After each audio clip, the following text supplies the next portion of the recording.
Γεια σας φίλοι μου και καλώς ήρθατε στο Invest with Manos. Σήμερα θέλω να ξεκινήσω με μία απλή ερώτηση. Αν σου έλεγα ότι υπάρχει κάτι που σου παίρνει χρήματα κάθε μέρα, χωρίς να το καταλαβαίνεις, τι θα έκανες?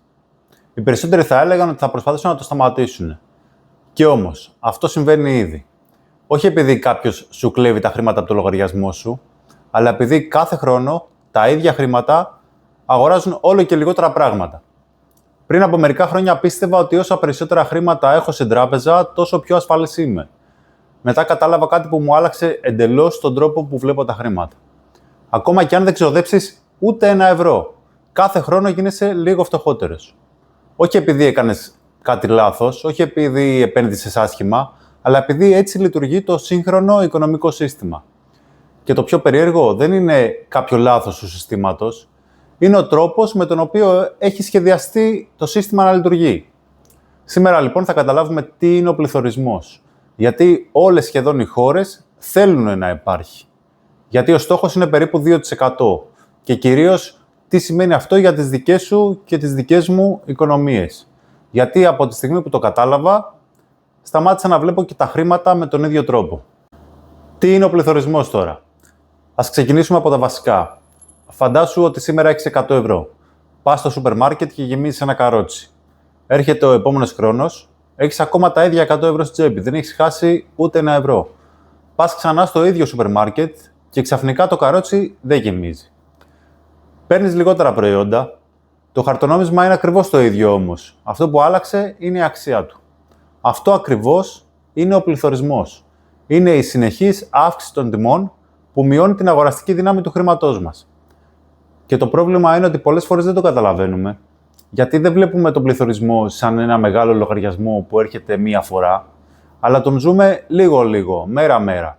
Κάθε φορά που πάμε στο σούπερ μάρκετ, κάθε φορά που βάζουμε βενζίνη, κάθε φορά που πληρώνουμε έναν καφέ.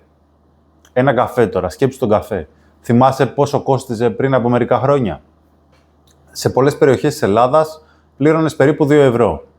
Σήμερα, σε αρκετές περιπτώσεις, πλησιάζει ή ακόμα και ξεπερνά τα €4, σίγουρα αν κάτσεις σε μια καφετέρια. Διπλασιάστηκε ο μισθός όλων?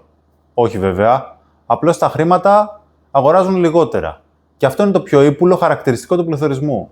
Δεν σου παίρνει τα χρήματα από τον τραπεζικό λογαριασμό, σου παίρνει τη δύναμη που έχουν. Και εδώ τώρα θέλω να σου κάνω μια ερώτηση. Λοιπόν, αν είχες €20.000 στην τράπεζα πριν από 10 χρόνια, και σήμερα έχεις ακόμα €20.000. Είσαι στην ίδια οικονομική κατάσταση? Οι περισσότεροι θα πούνε ναι. Η πραγματικότητα όμως είναι διαφορετική. Ναι, έχεις ακόμα €20.000 ονομαστικά, αλλά αυτά τα €20.000 αγοράζουν πολύ λιγότερα πράγματα από όσα αγόραζαν πριν 10 χρόνια. Δηλαδή, ο αριθμός στο τραπεζικό λογαριασμό δεν άλλαξε, η αξία όμως άλλαξε. Και αυτό είναι ίσως το σημαντικότερο μάθημα που μπορεί να πάρει ένας νέος επενδυτής. Δεν πρέπει να σκέφτεσαι μόνο πόσα χρήματα έχεις, πρέπει να σκέφτεσαι τι μπορούν να αγοράσουν αυτά τα χρήματα. Γιατί αυτό είναι ο πραγματικός πλούτος. Τώρα έρχεται όμως η μεγάλη ερώτηση. Αν ο πληθωρισμός μας κάνει να χάνουμε αγοραστική δύναμη, γιατί οι κυβερνήσεις και οι κεντρικές τράπεζες δεν προσπαθούν να το μηδενίσουν? Η απάντηση είναι πολύ πιο ενδιαφέρουσα από όσο φαντάζεσαι. Και εκεί αρχίζει να καταλαβαίνει κανείς πώς λειτουργεί πραγματικά η οικονομία. Λοιπόν, μέχρι τώρα μάθαμε τι είναι ο πληθωρισμός. Τώρα όμως έρχεται το πραγματικά περίεργο. Αν ο πληθωρισμός μειώνει την αξία των χρημάτων μας, γιατί δεν προσπαθούν απλώς να τον εξαφανίσουν? Η απάντηση είναι επειδή πιστεύουν ότι χωρίς καθόλου πληθωρισμό η οικονομία θα λειτουργούσε χειρότερα. Και εδώ θα σου πω κάτι που όταν το έμαθα μου έκανε μεγάλη εντύπωση. Οι περισσότερες κεντρικές τράπεζες του κόσμου δεν στοχεύουν στο 0. Ο στόχος τους είναι περίπου 2% πληθωρισμός κάθε χρόνο. Ούτε 0%, ούτε 10%. 2%. Και όχι για ένα χρόνο, για πάντα. Με άλλα λόγια, το ίδιο το σύστημα θεωρεί φυσιολογικό τα χρήματα να χάνουν λίγο από την αξία τους κάθε χρόνο. Και ίσως τώρα σκέφτεσαι, μα γιατί να συμβαίνει αυτό? Γιατί όχι μηδενικός πληθωρισμός? Ας κάνουμε ένα νοητικό πείραμα. Φαντάσου ότι ξυπνάς αύριο το πρωί και όλοι ξέρουμε ότι κάθε χρόνο οι τιμές θα πέφτουν. Θέλεις να αγοράσεις αυτοκίνητο, θα το αγοράσεις σήμερα? Ή θα πεις, ας περιμένω ένα χρόνο μωρέ, του χρόνου θα είναι φθηνότερο? Το ίδιο θα κάνει και κάποιος που θέλει να αγοράσει τηλεόραση ή υπολογιστή ή καινούρια κουζίνα, ξέρω εγώ. Σιγά σιγά όλοι αρχίζουν να περιμένουν. Και όταν όλοι περιμένουν, τι συμβαίνει? Οι επιχειρήσεις σταματούν να πουλάνε. Και τι συμβαίνει μετά? Τα έσοδα τους πέφτουν. Αναγκάζονται να μειώσουν την παραγωγή. Απολύουν εργαζομένους. Ο κόσμος φοβάται περισσότερο. Μετά ξοδεύει ακόμα λιγότερο. Και έτσι δημιουργείται ένας φαύλος κύκλος. Αυτό ονομάζεται αποπληθωρισμός. Και είναι κάτι που οι οικονομίες προσπαθούν να αποφύγουν. Γιατί μπορεί να οδηγήσει σε ύφεση. Γι' αυτό λοιπόν οι κεντρικές τράπεζες προτιμούν ένα μικρό πληθωρισμό. Θέλουν οι άνθρωποι να συνεχίσουν να καταναλώνουν, να επενδύουν, να δημιουργούν επιχειρήσεις και να κινείται η οικονομία. Υπάρχει όμως και ένας δεύτερος λόγος. Είναι η μισθή. Σκέψου ότι μια εταιρεία περνάει δύσκολα. Είναι πολύ δύσκολο να πει στους εργαζομένους της από τον επόμενο μήνα θα παίρνετε 10% λιγότερο. Οι περισσότεροι θα αντιδράσουν, οι περισσότεροι θα φύγουν, τέλος πάντων θα δημιουργηθεί πρόβλημα. Με ένα μικρό πληθωρισμό όμως, η εταιρεία μπορεί απλώς να αφήσει το μισθό ίδιο. Τι συμβαίνει στην πράξη? Ο εργαζόμενος αγοράζει λίγο λιγότερα προϊόντα κάθε χρόνο, χωρίς να μειωθεί ονομαστικά ο μισθός του. Δεν είναι ευχάριστο, το ξέρω, αλλά έτσι λειτουργεί πολλές φορές η οικονομία. Μέχρι τώρα λοιπόν μάθαμε γιατί οι κεντρικές τράπεζες δεν θέλουν μηδενικό πληθωρισμό, αλλά τώρα γεννιέται μία νέα ερώτηση. Αν λίγο πληθωρισμό το θεωρούν καλό, γιατί δεν αφήνουν τον πληθωρισμό να γίνει 10%, 20% ή ακόμα και περισσότερο? Η απάντηση είναι ότι από ένα σημείο και μετά ο πληθωρισμός πάβει να βοηθάει και αρχίζει να καταστρέφει την οικονομία. Λοιπόν, μέχρι τώρα είδαμε γιατί οι κεντρικές τράπεζες δεν θέλουν μηδενικό πληθωρισμό, αλλά τότε γιατί δεν αφήνουν τον πληθωρισμό να πάει στο 5% ή στο 10% ή ακόμα και περισσότερο? Η απάντηση είναι απλή. Γιατί από ένα σημείο και μετά ο πληθωρισμός πάβει να βοηθάει και αρχίζει να καταστρέφει την οικονομία. Ας το δούμε τώρα με ένα παράδειγμα. Σήμερα παίρνεις μισθό 1.500 ευρώ. Τον επόμενο χρόνο ο πληθωρισμός είναι 10%. Αν τότε ο μισθός σου δεν αυξηθεί επίσης κατά 10%, ουσιαστικά έχεις φτωχύνει. Και δεν μιλάμε μόνο για έναν χρόνο, αυτό συμβαίνει κάθε χρόνο ο πληθωρισμός.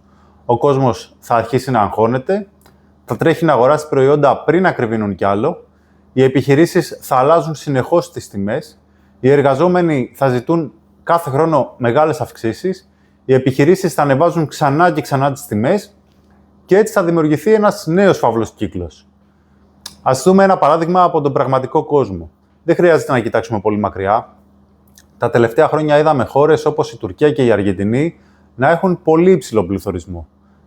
Οι τιμές άλλαζαν μέσα σε λίγες εβδομάδες.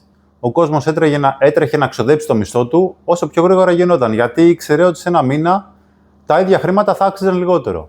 Και όταν οι πολίτες χάνουν την εμπιστοσύνη τους στο ίδιο το νόμισμα, τότε αρχίζουν τα πραγματικά προβλήματα. Η ιστορία μας έχει διδάξει πολλά. Ένα από τα πιο γνωστά παραδείγματα είναι η Γερμανία μετά τον Πρώτο Παγκόσμιο Πόλεμο. Ο πληθωρισμός είχε ξεφύγει τόσο πολύ που ο κόσμος χρειαζόταν τεράστιες στίβες χαρτονομισμάτων για να αγοράσει ένα καρβέλι ψωμί. Τώρα αυτό που λέω δεν είναι υπερβολή. Υπάρχουν φωτογραφίες ανθρώπων που κουβαλούσαν χρήματα πραγματικά με καρότσια. Φυσικά δεν σημαίνει ότι κάθε χώρα θα φτάσει σε αυτό το σημείο, αλλά δείχνει πόσο σημαντικό είναι να υπάρχει εμπιστοσύνη στο νόμισμα. Γιατί λοιπόν διάλεξαν 2% οι κεντρικές τράπεζες? Γιατί θεωρούν ότι είναι μια ισορροπία. Είναι αρκετά χαμηλό ώστε να μην επηρεάζει έντονα την καθημερινότητά μας, και ύπουλο όμως, αλλά και αρκετά υψηλό ώστε να κρατάει την οικονομία ενεργή. Γι' αυτό ακούω συνέχεια στις ειδήσεις ότι η Ευρωπαϊκή Κεντρική Τράπεζα ή η Fed προσπαθούν να φέρουν τον πληθωρισμό κοντά στο 2%. Αυτό δεν είναι τυχαίο, είναι ο στόχος που έχουν οι τράπεζες. Και τώρα θέλω να σου πω κάτι που θεωρώ ένα από τα σημαντικότερα αυτού του βίντεο. Οι περισσότεροι άνθρωποι νομίζουν ότι αν έχουν 20.000 ευρώ στην τράπεζα και μετά από 10 χρόνια έχουν ακόμα 20.000 ευρώ στην τράπεζα, τότε δεν έχασαν τίποτα. Αυτό είναι το λάθος και το ύπουλο του πληθωρισμού, γιατί κοιτάζουν μόνο τον αριθμό, δεν κοιτάζουν την αξία. Αν ο πληθωρισμός είναι κατά μέσο όρο 2% το χρόνο, όσο θέλουν οι τράπεζες δηλαδή, σε 10 χρόνια αυτά τα χρήματα έχουν χάσει περίπου το 1/5 της αγοραστικής τους δύναμης. Και σε 20 χρόνια η απώλεια γίνεται ακόμα μεγαλύτερη. Το πιο επικίνδυνο όμως είναι ότι αυτό δεν το βλέπεις. Δεν έρχεται κάποιος να σου πάρει χρήματα από το λογαριασμό, ούτε εμφανίζεται κάποια χρέωση στο τραπεζικό σου λογαριασμό. Απλώς κάθε χρόνο αγοράζεις λιγότερα πράγματα. Και αυτό συμβαίνει τόσο αργά που οι περισσότεροι, και εγώ πιο παλιά, δεν το συνειδητοποιούν. Ένα μάθημα που άλλαξε και εμένα όταν κατάλαβα αυτό το πράγμα είναι ότι σταμάτησα να σκέφτομαι πόσα χρήματα έχω και άρχισα να σκέφτομαι τι μπορούν να αγοράσουν αυτά τα χρήματα σε 10 ή 20 χρόνια. Αυτή τώρα είναι μια ερώτηση που άλλαξε τελείως τον τρόπο που βλέπω τις αποταμιεύσεις. Και εδώ έρχεται ίσως το πιο ενδιαφέρον κομμάτι όλου του βίντεο. Αν λοιπόν τα χρήματα και τα μετρητά χάνουν αξία με τον χρόνο, τι κάνουν οι άνθρωποι που καταφέρουν να χτίσουν περιουσίες? Κρατάνε όλα τα χρήματά τους στην τράπεζα ή τα βάζουν να δουλέψουν για αυτούς? Μέχρι τώρα λοιπόν καταλάβαμε κάτι πολύ σημαντικό. Αν αφήσεις τα χρήματά σου να κάθονται για χρόνια, η αγοραστική τους δύναμη μειώνεται. Και εδώ γεννιέται μια πολύ λογική ερώτηση. Τι κάνουν λοιπόν οι άνθρωποι που καταφέρουν να χτίσουν περιουσία? Λοιπόν, η απάντηση είναι σπάνια αφήνουν μεγάλα ποσά να μένουν αδρανοί για πολλά χρόνια. Δεν σημαίνει ότι δεν έχουν καθόλου μετρητά. Φυσικά και έχουν και όλοι πρέπει να έχουμε ένα αποθεματικό για έκτακτες ανάγκες.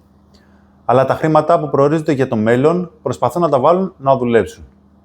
Κάποιοι τώρα αγοράζουν ακίνητα, κάποιοι επενδύουν στις δικές τους επιχειρήσεις, κάποιοι αγοράζουν μετοχές, κάποιοι επιλέγουν ETFs. Το καλύτερο για μένα. Δεν υπάρχει βέβαια μια σωστή απάντηση. Υπάρχει όμως μια κοινή λογική. Δεν αφήνουν το μεγαλύτερο μέρος των χρημάτων τους να χάνει αξία χωρίς λόγο κάθε μέρα. Ένα πολύ σημαντικό σημείο, και εδώ θέλω να ξεκαθαρίσω κάτι, το ότι ο πληθωρισμός τρώει τα χρήματά μας δεν σημαίνει ότι πρέπει αύριο το πρωί να τρέξεις να αγοράσεις την πρώτη σου μετοχή που θα δεις στο διαδίκτυο. Το αντίθετο βασικά θα έλεγα. Πρώτα μαθαίνεις, μετά επενδύεις. Η γνώση είναι η καλύτερη επένδυση που μπορεί να κάνει κάποιος, γιατί όταν καταλαβαίνεις πώς λειτουργεί η οικονομία, τότε παίρνεις και πολύ καλύτερες αποφάσεις. Ας κάνουμε ένα παράδειγμα τώρα. Φαντάσου δύο ανθρώπους. Ο πρώτος έχει 50.000 ευρώ στην τράπεζα. Τα αφήνει εκεί για 20 χρόνια. Ο δεύτερος έχει επίσης 50.000 ευρώ στην τράπεζα, αλλά αφιερώνει λίγο χρόνο να μάθει. Μελετά, καταλαβαίνει τους κινδύνους και επιλέγει να επενδύσει. Σε μακροπρόθεσμα, σε περιουσιακά στοιχεία που πιστεύει ότι μπορούν να ξεπεράσουν τον πληθωρισμό. Τώρα δεν ξέρουμε ποιος θα βγάλει περισσότερα χρήματα. Ξέρουμε όμως κάτι. Ο πρώτος είναι σίγουρο και βέβαιο ότι θα χάσει αγοραστική δύναμη. Ο δεύτερος τουλάχιστον δίνει στα χρήματά του την ευκαιρία να αναπτυχθούν. Και τώρα θέλω να σου πω τη δική μου φιλοσοφία. Όχι γιατί πιστεύω ότι είναι η μοναδική σωστή, σε καμία περίπτωση, αλλά γιατί σε αυτό το κανάλι, που είναι το κανάλι μου και λέω ό,τι θέλω, μοιράζομαι πάντα τις πραγματικές κινήσεις που κάνω. Από τη στιγμή που κατάλαβα τι είναι ο πληθωρισμός, άρχισα να βλέπω διαφορετικά τα χρήματά μου. Φυσικά και κρατάω ένα ποσό στην άκρη, γιατί όλοι και εσύ πρέπει να έχουμε ένα ταμείο ασφαλείας. Αλλά τα υπόλοιπα χρήματα θέλω να δουλεύουν για μένα. Γι' αυτό επενδύω. Λοιπόν, η βασική μου στρατηγική εμένα είναι να επενδύω συστηματικά κάθε μήνα στο SXR8. Το SXR8 είναι ένα ETF που ακολουθεί τον δείκτη S&P 500. Γιατί προσωπικά πιστεύω στην μακροπρόθεσμη ανάπτυξη των μεγαλύτερων αμερικανικών επιχειρήσεων. Ταυτόχρονα όμως επιλέγω και ορισμένες μεμονωμένες εταιρείες, όταν θεωρώ ότι έχουν αξία και προοπτικές. Όμως η βάση στο χαρτοφυλάκιό μου παραμένει και θα παραμείνει το ETF SXR8. Και τώρα θέλω να τονίσω κάτι. Δεν επενδύω επειδή πιστεύω ότι θα γίνω πλούσιος σε ένα χρόνο.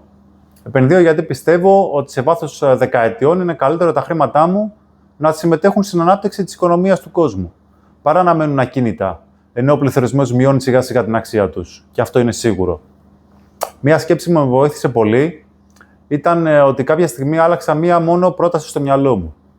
Η πρόταση που άλλαξα ήταν από το πόσα χρήματα έχω, πήγα στο πόσα χρήματα δουλεύουν για μένα.